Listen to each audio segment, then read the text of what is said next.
अस्सलाम वालेकुम नाजरीन। ग्लोबल टॉक्स के एक नए प्रोग्राम के साथ हाजिर हूं और उम्मीद करता हूं कि आप सब लोग खैर खैरियत से होंगे। आज की हमारी शख्सियत का तल्लुक कराची से है, लेकिन अभी वो स्वीडन में मुकीम है और पाकिस्तान की जो बरामदात हैं उनको बढ़ाने में और आप पाकिस्तान का जो कल्चर है उसको प्रमोट करने के लिए काम कर रहे हैं। हमारी शख्सियत का नाम जुबार हुसैन है। हम उनको वेलकम कहते हैं। अस्सलाम वालेकुम जुबैर साहब। वालेकुम सलाम अजहर साहब, बहुत बहुत शुक्रिया आपने मुझे अपने प्रोग्राम में इनवाइट किया। जी, ये हमारे लिए भी इज्जत की बात है कि आप जैसी शख्सियत जो यूरोप में पाकिस्तान का नाम रोशन कर रही हैं, वो आज हमारे प्रोग्राम का हिस्सा बने हैं। तो मैं आपसे बस पहले गुजारिश करूंगा कि आप अपना तारुफ हमारे नाजरीन को थोड़ा सा बता दें कि आप का यहाँ बिजनेस क्या है और आप क्या क्या काम जो है वो स्वीडन में कर रहे हैं। जहां तक जरिया मौश का ताल्लुक है तो इस तरीके से है कि हम एक कंसल्टेंसी फर्म चलाते हैं, जिसमें यह है कि मैंने आपको बताया था कि पाकिस्तान प्रमोशन नेटवर्क यूरोप जो हमारा है वो समाजी इदारा है। और हमारे अपने काम के लिए हमने एक ऑर्गेनाइजेशन जो है हमारी काम करी है जरिया मौश के लिए, जिसका नाम है प्लेटफॉर्म वन आबे के नाम से। स्वीडिश में उसको आबे कहेंगे, इंग्लिश में उसको एबी कहेंगे। वहां हम ये करते हैं कि पाकिस्तान से मुख्तलिफ जो इंडस्ट्रीज हैं जो अपनी प्रोडक्ट यहाँ पर लॉन्च करना चाहते हैं, तो हम उनकी भरपूर मदद करते हैं, उनको कंसल्टेंसी प्रोवाइड करते हैं। तो वो हमारा एक किस्म का जरिया माश है, जिसमें जिमसा इंटरनेशनल का, जैसे कि मैंने आपको बताया कि मैं तर्जुमान हूँ, और अली टेक्सटाइल हमारी पाकिस्तान से है, उनके लिए हम काम कर रहे हैं। और दाऊद उस्मान टेक्सटाइल जो है, ये तीन बड़ी ऑर्गेनाइजेशन जो पाकिस्तान से हैं, उनके लिए हमने अब तक काम किया है जब से हमने अपना बिजनेस स्टार्ट किया है। तो चूंकि पाकिस्तान के कपड़े की काफी डिमांड है और एडेसिव मार्केट के अंदर यहाँ पर आपको पता है कि कंपटीशन बहुत कम है, इस वजह से हमने पाकिस्तान की जीपीएसपी से फायदा उठाते हुए पाकिस्तान की प्रोडक्ट्स को यूरोपीय मंडियों तक लाने की भरपूर कोशिश की। और दूसरी जानब हमारा एक इदारा है पाकिस्तान प्रमोशन नेटवर्क यूरोप। तो वहां पर हम पाकिस्तानी मसनूआत से लेकर पाकिस्तानी सकाफत और पाकिस्तान के हवाले से जो शख्सियात हैं या पाकिस्तान के नाम को हम और पाकिस्तान के मस्बत चेहरों को यूरोप में मुतारिफ कराने की कोशिश करते हैं। अगर हम सरसरी तौर पे बात करें पाकिस्तान प्रमोशन नेटवर्क, क्योंकि हम यहाँ पर एज ए समाजी कारकुन जो है इस प्रोग्राम में शरीक हुए हैं, तो मैं समाजी कारकुन के हिस्से से आपको बताऊंगा कि हमने जो जो काम किए हैं पाकिस्तान प्रमोशन नेटवर्क यूरोप के पैनल पे, तो उसमें जो सर फहरिस्त है वो हमारे पास अभी पिछले साल, चूंकि कोरोना पेंडेमिक थी, तो पूरी दुनिया में तकरीबन लॉकडाउन लगा हुआ था, लेकिन स्वीडन जो ऐसा मुल्क था जहां पर लॉकडाउन नहीं था, तो स्वीडन के मकामी थिएटर के साथ हमने ताउन करके एक पाकिस्तान की तालीमी जिद्दोजहद के हवाले से मलाला के नाम से एक शो करवाया था थिएटर, जो कि दुनिया के 7 ममालिक में लाइव स्ट्रीमिंग के जरिए देखा गया था। इसके अलावा पाकिस्तान की जो मुख्तलिफ एक्टिविटीज हैं, जैसे नुमाइश, पाकिस्तान की सबसे पहली वर्चुअल नुमाइश जो है वो रावलपिंडी चैम्बर ऑफ कॉमर्स ने मुनक्किद की थी पिछले साल। उसमें भी हमने कोशिश की थी कि मकामी जो यहाँ पर हमारी ऑर्गेनाइजेशन हैं जो कि पाकिस्तान बेस्ड हैं, उनको उस नुमाइश का हिस्सा बनाया जाए ताकि जो है वो पाकिस्तान की मसनूआत को यूरोपीय मंडियों तक बआसानी ला सकें। और जिसकी बदौलत अल्हम्दुलिल्लाह आप ये कहेंगे कि पाकिस्तान की स्कैंडिनेविया में पिछले साल जो आपकी एक्सपोर्ट में इजाफा हुआ था वो 57% हुआ था। तो इस तरह की जिद्दोजहद हम करते रहते हैं। और समाजी काम के साथ साथ जरिया मुआश भी हमारा है, दो मुख्तलिफ ऑर्गेनाइजेशन है, लेकिन हाईलाइट हम क्योंकि समाजी काम ज्यादा करके अपने आप को हाईलाइट इसलिए करना चाह रहे हैं कि पाकिस्तान का मस्बत चेहरा जो है वो मुतारिफ कराया जाए कि पाकिस्तान के अंदर क्या क्या टैलेंट है और पाकिस्तानी क्या क्या कर सकते हैं। जी। जी, तो हम चूंकि सब ज्यादातर जरिया मुआश के लिए ही पाकिस्तान से आए हैं और मईशत जो होती है वो किसी भी मुआशरे का एक सबसे अहम स्तून होती है। तो यहाँ मैं आपसे ये पूछना चाहूंगा, जो आप जिन मुख्तलिफ पाकिस्तानी कंपनियों के साथ काम कर रहे हैं, तो जी। जी। उनको यहाँ की मार्केट में किस नजर से देखा जाता है और उनके काम को कितना सराहा जाता है, या कंपटीशन में वो उनका क्या मकाम है? यानी मुख्तलिफ एशियाई ममालिक जो हैं वो हर मैदान में हैं, तो जी। पाकिस्तान जी। किस जगह स्टैंड करता है, फर्स्ट पे, सेकंड पे, थर्ड पे? जब आप कहते हैं कि जी हमारे पास पाकिस्तान की ये प्रोडक्ट है, तो यहाँ के जो हम्म। मकामी बिजनेसमैन है, वो उसको क्या रेटिंग देते हैं? देखिए, जो रेटिंग की बात है तो पाकिस्तान पिछले 10 साल से जो है यूरोप के अंदर तीसरी रेटिंग पे रहा। नंबर 1 पे हम्म, बांग्लादेश रहा क्योंकि उसने मुख्तलिफ किस्म की सब्सिडीज है उनके पास काम करने के लिए यूरोप के अंदर, और वो हम्म, उन ममालिक में शुमार होते हैं कि जो इंतहाई गरीब हैं, तो उनको बहुत ज्यादा सब्सिडीज हासिल हैं। फिर दूसरे नंबर पे इंडिया आ जाता है, तीसरे नंबर पे पाकिस्तान। पाकिस्तान का तीसरे नंबर पे आना जो है वो सबसे बड़ा हमारा मसला ये है कि हमारे पास जो लागत आती है प्रोडक्ट बनाने की, वो असल में ज्यादा है बनिस्बत बांग्लादेश और इंडिया के। लेबर कॉस्ट भी वहां पर कम पड़ती है, हमारे पास लेबर कॉस्ट भी ज्यादा पड़ती है, तो जब हमारी एंड प्रोडक्ट मार्केट तक पहुंचती है फ्रेट वगैरह के साथ, तो वो इतनी महंगी पड़ती है कि अब हमारी रेटिंग तीसरे नंबर पे आ जाती है यूरोप में। मगर अल्हम्दुलिल्लाह जहां कोरोना ने पूरी दुनिया में तबाही मचाई, वहां पाकिस्तान के लिए एक खुशी और आप ये कहेंगे कि सक्सेस रहा कि पाकिस्तान पिछले साल यूरोप के अंदर, अगर ये कहूं मैं कि दुनिया की दूसरे ममालिक की मंडियों में भी नंबर 1 पे रहा, तो वो गलत नहीं होगा।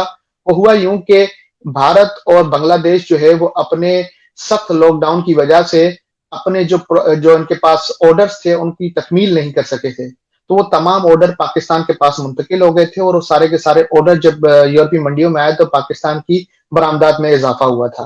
तो वैसे तो हम तीसरे नंबर पर हैं, लेकिन कोशिश की जा सकती है कि किसी तरीके से अगर हम हुकूमती सतह पर भी वहां पर पाकिस्तान में जैसे बिजली अगर सस्ती मुहैया की जाए, पाकिस्तान के अंदर सबसे बड़ा बिजली का मसला है, अगर वो बिजली वहां पर सस्ती मुहैया कर दी जाए या गैस सस्ती मुहैया कर दी जाए, तो हमारी प्रोडक्ट की कॉस्ट भी कम पड़ सकती है और हम तीसरे से नंबर 1 पर आ सकते हैं। जी। जी, यानी ये है कि हमें मुश्किलात जो हैं वो यूरोप में अभी हैं। तो जी आप बिल्कुल। क्या समझते हैं कि जो हमारे ज़िम्मेदारान हैं, जो कि जिनकी ये ज़िम्मेदारी है कि वो आपको ये सहूलतें दें हुकूमती सतह पर, वो इसमें हम्म। कितना ताउवन करते हैं? देखें, मैंने बेशतर टीवी चैनल्स के साथ इस तरह के इंटरव्यू दिए हैं जिसमें मैंने हमेशा एक ही बात की है, और वो बात ये है कि हमारे सिफारत खानों का जो इसमें रोल है वो बहुत ही अहमियत का हामिल है। और अब हुँ, आपको पता है कि रिवायती सिफारतकारी नहीं रही, जहां पर आप समझें कि महकमाना एक निज़ाम होता था, टाइम लेने के लिए लोगों को कतारों में खड़ा रहना पड़ता था, बहुत सारी चीजें ऑनलाइन हो गई हैं।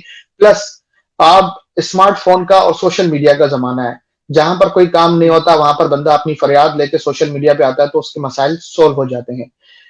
सिफारत के खानों के साथ जो हमारे कमर्शियल अटैचीज मौजूद हैं, उन कमर्शियल अटैचीज जो है उनका किरदार बहुत ही ज्यादा अहम होगा पाकिस्तान को यूरोप के अंदर जो है वो मजबूत बनाने का। जब बात करेंगे पाकिस्तानी मसनूआत की या बरामदात की, तो जो हमारे यहाँ पर मौजूद लोग हैं, यानी कि जो पाकिस्तानी, जो बार्सिलोना में अगर हम बात करें, पाकिस्तान के बार्सिलोना में जो बार्सिलोना पाकिस्तानी मौजूद हैं, उनको बार्सिलोना के कवानीन भी पता है, उनको पता है कि बार्सिलोना की मार्केट क्या क्या जो है वो रिक्वायर करती है।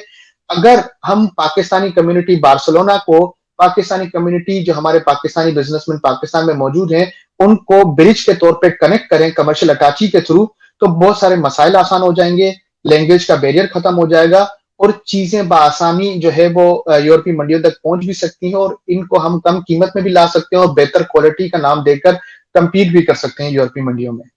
जी। जहाँ आपने कमर्शियल अटैची की बात की है, तो क्या आप समझते हैं कि जो हमारे नुमाइंदगान सिर्फ़ इस मकसद के लिए यहाँ अपॉइंट किए जाते हैं या उनको भेजा जाता है, वो अपनी खिदमत जो है वो बअहसन तरीके से सरअंजाम दे रहे हैं?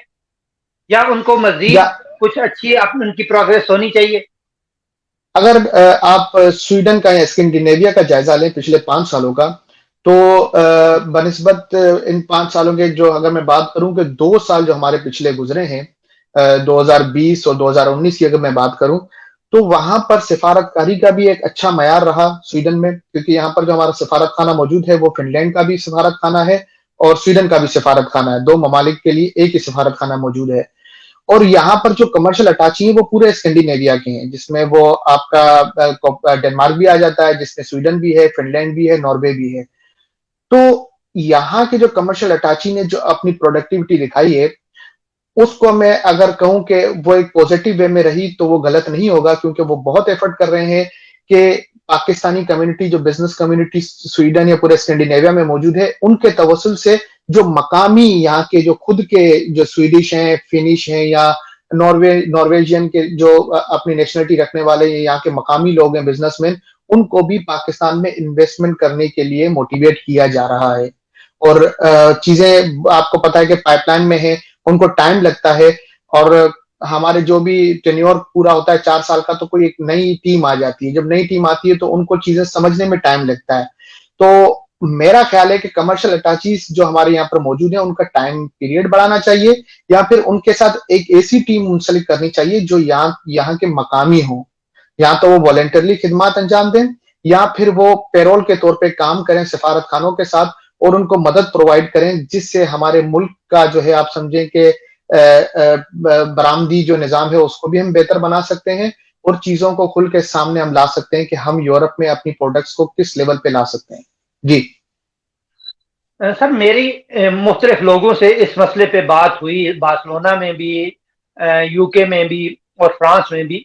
तो वो उनका कहना है कि जो वेलफेयर अटैची है उसका एक आज़ादी ओहदा होना चाहिए, और यहाँ जिस मुल्क में भी हो वो वहाँ की कम्युनिटी में से जो लोग इस फील्ड में काम करते हों उनको ये आज़ादी ओहदा दिया जाना चाहिए, ताकि वो अच्छे से यहाँ की कम्युनिटी के साथ कोऑर्डिनेट करके बेहसन खिदमात सर अंजाम दे सकें, बजाय इसके कि पाकिस्तान से किसी को अपॉइंटमेंट किया जाए।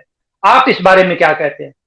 जी बिल्कुल, मेरा भी यही कहना है। और गालिबन अभी 5 फरवरी को जो है, नहीं, 5 जनवरी, माजरत के साथ 5 जनवरी लास्ट डेट थी, जिसमें सोशल वेलफेयर अटैची जो हमारे हैं एजाजी तौर पर, उनको नॉमिनेट करने का वक्त था कि 5 तारीख तक आप अपने फॉर्म जमा कराएं। एम्बेसी रिकमेंडेशन भेजेगी और पाकिस्तान ओवरसीज, जो हमारा मिनिस्ट्री ऑफ ओवरसीज पाकिस्तानी है, उसको अप्रूव करके वेलफेयर अटैची जो है वो एजाजी तौर पे यहाँ पर तैनात किए जाएंगे। तो ये मरहला शुरू हो चुका है, और इंशाल्लाह आप बहुत जल्द सुनेंगे, इसकी न्यूज आएगी कि कौन कौन से ममालिक के लिए कौन कौन से वेलफेयर अटैची एजाजी तौर पर तैनात कर दिए गए हैं। तो हुकूमत जो है वो कोशा है, और सिफारत खानों ने भी इसमें बड़ा अपना मस्बत रोल अदा किया। और बिल्कुल होना भी ऐसा चाहिए कि जो लोग यहाँ पर मुकीम हैं उनको ज्यादा मालूमात है बनिस्बत ये कि पाकिस्तान से कोई बंदा हम ले आते हैं, उनको अपॉइंट करते हैं। जब तक वो यहाँ के निजाम को समझता है, जबान को समझता है, तब तक उसका आधा टेन्योर खत्म हो चुका होता है। तो ये आपने बजा फरमाया, और मुख्तलिफ लोगों की शायद ये डिमांड थी जिसको हुकूमती सतह पर सुना गया। और पिछले माह जो है बहुत सारी नॉमिनेशंस गई हैं पूरे यूरोप से वेलफेयर अटैची जो है उनकी एजाजी तैनाती के लिए। जी जी, ये तो बहुत अच्छी खबर आपने सुनाई है हमें। अब आते हैं आपके समाजी काम की तरफ। तो उसमें भी यही हर्डल्स आते हैं तकरीबन जो बिजनेस में हैं। तो आप क्या समझते हैं कि हमारा जो सकाफती सिस्टम है उसमें भी हमें एक बहुत बड़े हमारे मुकाबला है? यानी आप जी समझ सकते हैं कि हाँ, सकाफती या मौसीकी के हवाले से इंडिया जो है वो बहुत एक ताकतवर मुल्क है। तो हमारे लोग क्या उनके सामने यूरोप में सरवाइव करते हैं, या इवन हमारे पाकिस्तानी जो हैं वो भी, आपको पता है, इंडियन फिल्मों को या इंडियन मौसीकी को काफी पसंद करते हैं। तो आप क्या समझते हैं कि यूरोप में आके जब पाकिस्तानियत की बात आती है, तो अगर पाकिस्तान से कोई कल्चरल प्रोग्राम होता है या कोई मौसीकार आता है या कोई सिंगर आता है, तो उसको कितनी पजीराई मिलती है? ये आपका बड़ा वैलिड सवाल है। इस हवाले से अगर हम बात करें तो काफी लंबी बात होगी, लेकिन शॉर्ट अगर हम इसके ऊपर बात करें तो पाकिस्तान, हम हकीकी तौर पे बात करें तो वो इंडिया से किसी मुकाबले में कम नहीं है। बस ये है कि हमारा जो प्रमोशन का तरीकेकार था, हमारे जो फनकार हैं या गुलकार हैं, उनको प्रमोट करने का जो तरीकेकार था वो अच्छा नहीं था, जिसकी वजह से हमारी मौसीकी जो है वो इंडिया को जाके कम्पीट नहीं कर सकी। लेकिन अब रहते रहते जो है ये ट्रेंड आना शुरू हो गया है कि पाकिस्तान में ही आपको पता है मकामी सतह पर लोगों ने अपने रैपर स्टार्ट कर दिए हैं, या बहुत सारी मौसीकी जिसके अंदर पॉप, जैज, पाकिस्तानी क्लासिकी मौसीकी आज भी जो है वो अपनी मिसाल आप है।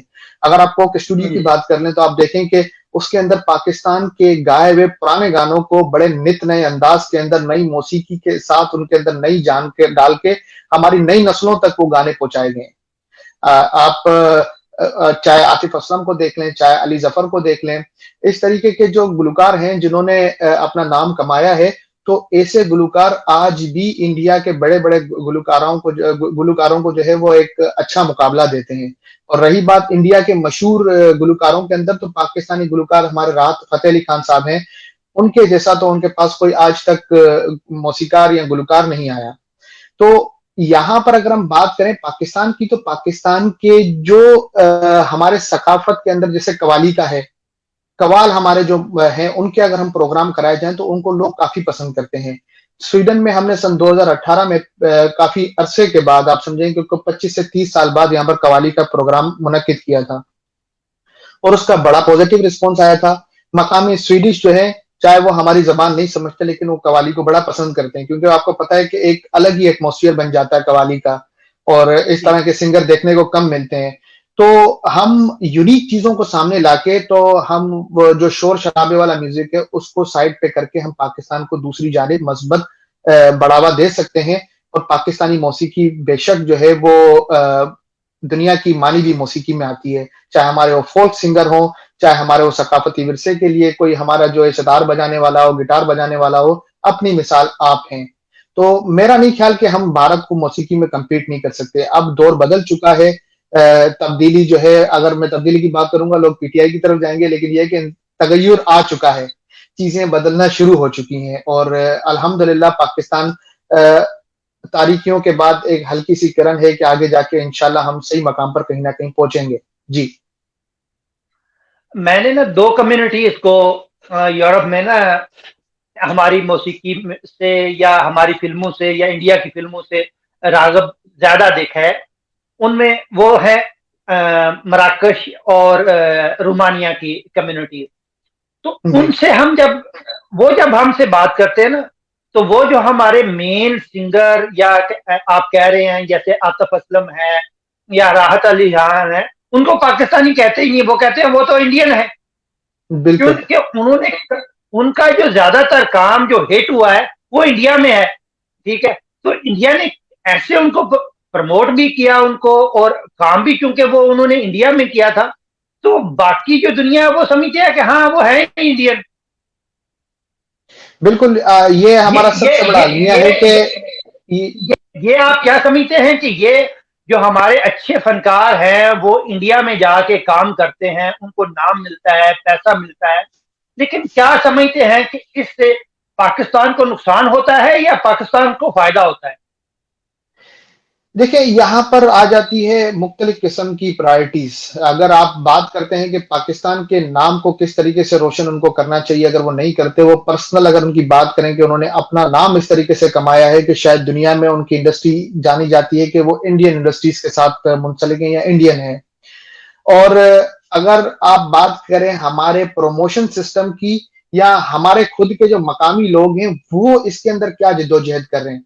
आप मौसीकी की बात कर रहे हैं, हमारे तो रेस्टोरेंट्स का ये हाल है कि पाकिस्तानी अगर रेस्टोरेंट खोलता है तो उसके नीचे लिखा होता है टेस्ट ऑफ इंडिया। जब हम खुद जी ही जी अपनी चीजों को प्रमोट नहीं करेंगे, जब हम अपने मुल्क का नाम कहीं पर हाईलाइट नहीं करेंगे, तो आप मुझे ये बताइए कि हम किस तरीके से लोगों को ये बावर करा सकेंगे कि नहीं, इस चीज पे हमारा हक है और ये हमारी खुद के सकाफत का विरसा है। तो हमारा खुद का भी किरदार इसके अंदर बहुत अहम है। लोगों को ये बताना पड़ेगा कि भाई आपने अगर किसी भी आर्टिस्ट के बारे में मालूमात लेनी है तो आप विकीपीडिया नेवर लाइज, आप जाके वहां पर गूगल कर सकते हैं, विकीपीडिया आपको बताएगा कि उनका ताल्लुक किस ममालिक से है, वो कहाँ की नेशनलिटी रखते हैं। और क्योंकि लैंग्वेज का बैरियर ज्यादा है, जब आप किसी आर्टिस्ट को प्रमोट करते हैं बैरून मुल्क, तो वो शायद उनके म्यूजिक को या उनकी आवाज को पसंद करते हैं, उनको बाजुकात ये सरोकार नहीं होता कि वो किस मुल्क से ताल्लुक रखते हैं। आप या मुझे देख के लोग यही कहेंगे या तो आप इंडियन हैं या बांग्लादेशी हैं, बहुत कम सुनने में आता है कि पाकिस्तानी है। वो मैं यहाँ सही। की बात कर रहा हूँ, स्कैंडिनेविया की। तो वजह ये है कि हमने हर चीज पे टैग दे दिया पाकिस्तानियों के टेस्ट ऑफ इंडिया। जब हम अपने मुल्क का नाम खुद से ही आगे लाना नहीं चाहते तो हम किस तरीके से पाकिस्तान को प्रमोट कर सकेंगे। जी। सही हो गया। तो आपने जो सकाफती प्रोग्राम्स वगैरह यहाँ किए, वो आप जो है वो फ्री ऑफ कास्ट करते हैं या टिकट वगैरह रखते हैं जिससे आपकी जो मेहमान आते हैं उनकी हौसला अफजाई होती है? देखें, इसका तरीक़ेकार कुछ यूँ है कि ये डिपेंड करता है कि आप यूरोप के कौन से मुल्क में प्रोग्राम कर रहे हैं। अगर आप स्वीडन की बात करें तो यहाँ पर फर्स्ट जनरेशन पाकिस्तानियों की तादाद बहुत ज़्यादा है। फर्स्ट जनरेशन ये कि जो नए लोग अभी यहाँ पर मूव हुए हैं, वो बंदा जो पाकिस्तान से नया-नया मूव होता है, तो वो अपने हर इखराजात को पाकिस्तानी करेंसी में कन्वर्ट करके देखता है और उसको वो बहुत महँगा पड़ता है। अब मिसाल है कि अगर हम कोई प्रोग्राम यहाँ पर करते हैं और उसकी 100 कोरोना टिकट लगाते हैं, तो 100 को वो मल्टीप्लाई करेगा 19 से, वो कहेगा नहीं, नहीं बाबा 1900 करोड़ का मुझे कहीं प्रोग्राम देखने से बेहतर है कि ये 100 कोरोना मैं पाकिस्तान भेजूँ तो मेरी फैमिली को खाना मुयस्सर आएगा। तो इन ममालिक में जहाँ पर फर्स्ट जनरेशन पाकिस्तानी मौजूद है, वहाँ पर हमें करना ये होता है कि हम स्पॉन्सरशिप और डोनेशन की बुनियाद पर जो है, हम प्रोग्रामों को अरेंज करते हैं जो पाकिस्तानी कम्युनिटी के लिए फ्री ऑफ कॉस्ट होते हैं। हमने यहाँ पर अब तक जितने भी प्रोग्राम किए हैं, उनमें आज तक कभी कोई भी टिकट हमने नहीं लगाई। यहाँ तक कि मुख्तलिफ इदारों ने हमसे राब्ता करके अपने चैरिटी जो है प्रोग्राम भी किए, तो हमने कहा कि आप चैरिटी टिकट की सूरत में नहीं वसूल कर सकते। हाँ, अलबत्ता जब पाकिस्तानी हमारे इस प्रोग्राम में आएँगे, तो शायद जिनके जो दर्द दिल रखने वाले लोग हैं, वो आपके नोबल कॉज़ के लिए कहीं न कहीं कोई न कोई चंदा देके जाएँगे। तो बिल्कुल ऐसे ही हुआ, उस चैरिटी ऑर्गनाइज़ेशन ने हमारे पास मौसीकी का प्रोग्राम मुनक्किद किया और उन्होंने अनएक्सपेक्टेड एक अमाउंट जो है वो जमा की और हमारे शहर से गए हैं उसके बाद। तो बाज़ औक़ात ऐसा होता है कि जहाँ पर चैरिटी काम होता है, वहाँ पर पाकिस्तानी चैरिटी के लिए अपनी भूख-प्यास को भी साइड पे रख के चैरिटी के लिए सामने आता है। लेकिन जब फन की या इस तरह की मौसीकी की बात आती है, तो उसके लिए कोई भी पे करने के लिए तैयार नहीं होता, क्योंकि वो ये सोचता है कि पीछे मेरी फैमिली है, उसको मैं ये पैसे भेजूँगा तो शायद उसके लिए कारआमद होंगे। तो ये डिपेंड करता है कि हम किस मुल्क में क्या प्रोग्राम करने जा रहे हैं। जी। जी, मैं यहाँ आपको ना एक बात कहूँगा कि हमारे बार्सिलोना में जो ये सकाफ़ती प्रोग्राम थे, इनको स्पॉन्सरशिप के ज़रिए ना किया जाने लगा कि हाँ, फ्री हॉल नहीं लिए जाते थे कि हाँ जी, वहाँ लोग कम आते हैं, उनको होटल्स वग़ैरह में अरेंज किया जाता था कि वहाँ लोगों की ज़्यादा शिक्कत होती है, तो उनके लिए स्पॉन्सर्स हासिल किए जाते थे। तो फिर बाद में ये महसूस किया गया कि जो स्पॉन्सर्स होते हैं, वो अपनी प्रमोशंस इतनी चाहते हैं कि हमारी जो सकाफ़ती इमेज होता है, वो दब के रह जाता है या जो वो प्रोग्राम का मेन मकसद जो होता है, वो ख़त्म हो जाता है। तो आप क्या जी। समझते हैं कि स्वीडन में भी ऐसा ही है या जो स्पॉन्सर्स वहाँ के हैं, वो उनकी इतनी ज़्यादा डिमांड्स नहीं होती कि वो उस प्रोग्राम का जो तशख़्ख़ुस है, वो ख़त्म हो जाए? ये बहुत अच्छी बात आपने कही, ऐसा होता भी है, लेकिन फिर वही बात आती है कि किस तरीके से आपने प्रोग्राम को उठाना है। अगर मैं हुँ, बात करूँ हमारे कव्वाली के प्रोग्राम की, तो जो कव्वाल हमने साइन किए हमारे प्रोग्राम के लिए, वो लंदन से तशरीफ़ लाए थे। तो सबसे बड़ी बात ये है कि एक लंदन से हाजी अमीर खान कव्वाल ग्रुप थे। वो लंदन से हमारे एक साथी ने जो है वहाँ उनको स्पॉन्सरशिप की कि हम आपको पे करेंगे, आप जाके स्वीडन में अपना हुँ, प्रोग्राम करें। तो जब एक आपके पास स्पॉन्सर आपके मुल्क का ही नहीं कहीं और का है, तो उसको प्रमोशन स्वीडन में शायद नहीं चाहिए होगी, उसको अपने मुल्क में चाहिए होगी। तो हम अपनी स्पॉन्सरशिप या डोनेशन को अगर उसको वेरी रखें कि मतलब हम एक ही मुल्क पे फ़ोकस ना करें, मुख्तलिफ मुल्कों की मदद लें, तब जाके कोई चीज़ हम सही तरीके से हाइलाइट कर सकते हैं। उसकी मिसाल यूँ है कि अगर पाकिस्तान से हम कोई आर्टिस्ट मँगाते हैं, तो बाज़ औक़ात वो हमें महँगा पड़ता है। उस आर्टिस्ट के लिए फिर हमें करना ये होता है कि हम स्कैंडिनेविया के जो 6-7 ममालिक हैं, अगर हम उनको साथ मिला लें, तो हमें एक तो हमारी ऑपरेशनल कॉस्ट है, वो कम पड़ेगी और फिर मुख्तलिफ किस्म के स्पॉन्सर शामिल हो जाएँगे, जिसके अंदर किसी एक शख्स की जो है, वो आप ये समझें कि उसकी प्रमोशन हाइलाइट ज़्यादा नहीं रहेगी। फिर जब लोगो लगते हैं मुख्तलिफ स्पॉन्सर से, तो उनकी लाइन लगी होती है कि ये कितने स्पॉन्सर इस प्रोग्राम के अंदर शामिल हैं। फिर आपका प्रोग्राम हाइलाइट रहता है, स्पॉन्सर शायद इतने हाइलाइट नहीं रहते। तो जो लोग नोबल कॉज़ के लिए काम करना चाहते हैं, तो बाज़ औक़ात तो वो अपना नाम हाइलाइट करना भी नहीं चाहते कि पाकिस्तानी प्रोग्राम हो रहा है, पाकिस्तानी कल्चर प्रमोट हो रहा है, तो हम डोनेशन करते हैं या स्पॉन्सर करते हैं, हमें किसी किस्म की मशहूरी की ज़रूरत नहीं है। फिर दूसरी हमारे पास यहाँ पर सिस्टम कुछ यूँ है कि शायद स्पेन में भी इस तरीके से हो। स्वीडन में जो है वो मकामी जो हमारे कम्यून होते हैं, उनकी तरफ से भी कुछ कल्चरल प्रोग्राम के लिए फंडिंग दी जाती है। तो अगर आप एक अच्छी एनजीओ चलाते हैं जो कि यहाँ पे रजिस्टर्ड है और आप पे ट्रस्ट किया जा सकता है, आप अपने हर चीज़ का ऑडिट या टैक्स सिस्टम अपना सीधा रखते हैं, तो फिर उन जगहों से आपको फंडिंग भी मिलती है और आप उसके ज़रिए भी प्रोग्राम कर सकते हैं। फिर आपको मकामी गवर्नमेंट को प्रमोट करने की ज़रूरत नहीं पड़ती, आप अपना प्रोग्राम करते हैं और उस प्रोग्राम को हाइलाइट करते हैं। जी, इस लिहाज से तो मेरे ख्याल में बार्सिलोना गवर्नमेंट जो है वो यूरोप भर में सबसे आगे है। लेकिन हुँ, प्रॉब्लम फिर वही आती है हमारे ज़हन की कि हमारे लोग जो एनजीओ चला रहे हैं या जो गवर्नमेंट से पैसा लेते हैं मुख्तलिफ प्रोग्राम्स के लिए, वो गवर्नमेंट से लेते तो हैं लेकिन आगे शो नहीं करते कि हाँ, इसमें हमें गवर्नमेंट ने भी फंडिंग की है। वो बस जी, स्पॉन्सर से ही लेना चाहते हैं।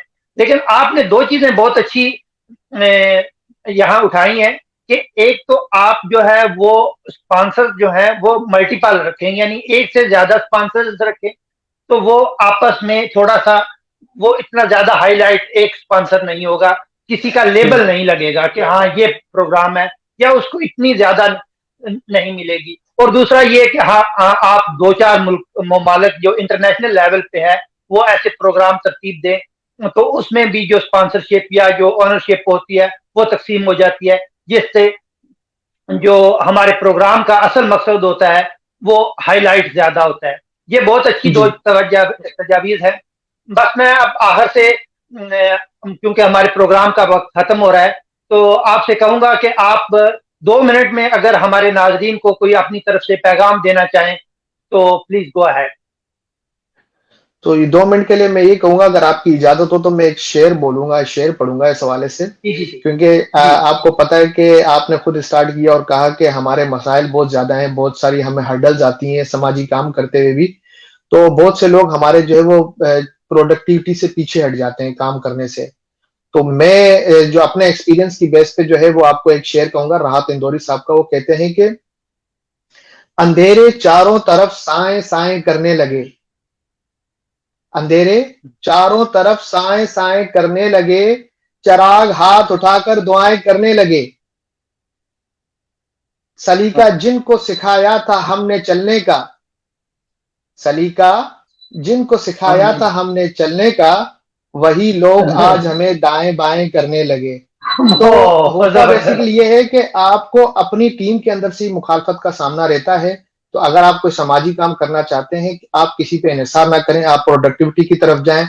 अगर आप काम करते रहेंगे पॉज़िटिव, तो इंशाअल्लाह जो है मुल्क का नाम भी रोशन होगा और इस तरह की जो आपकी प्रोडक्टिविटी है, वो ना सिर्फ़ आपको तक़वियत बख्शेगी, बल्कि आपकी टीम को भी बख्शेगी, आपके इदारे को भी बख्शेगी और मुल्क को भी बख्शेगी। जी। बहुत शुक्रिया साहब। जी नाज़रीन, आपने ज़ुबैर साहब की बातें सुनी। उम्मीद है आपको पसंद आई होंगी। प्लीज़ हमारे चैनल को सब्सक्राइब कीजिएगा और प्रोग्राम में के बारे में अपनी राय भी ज़रूर दीजिएगा। बहुत शुक्रिया।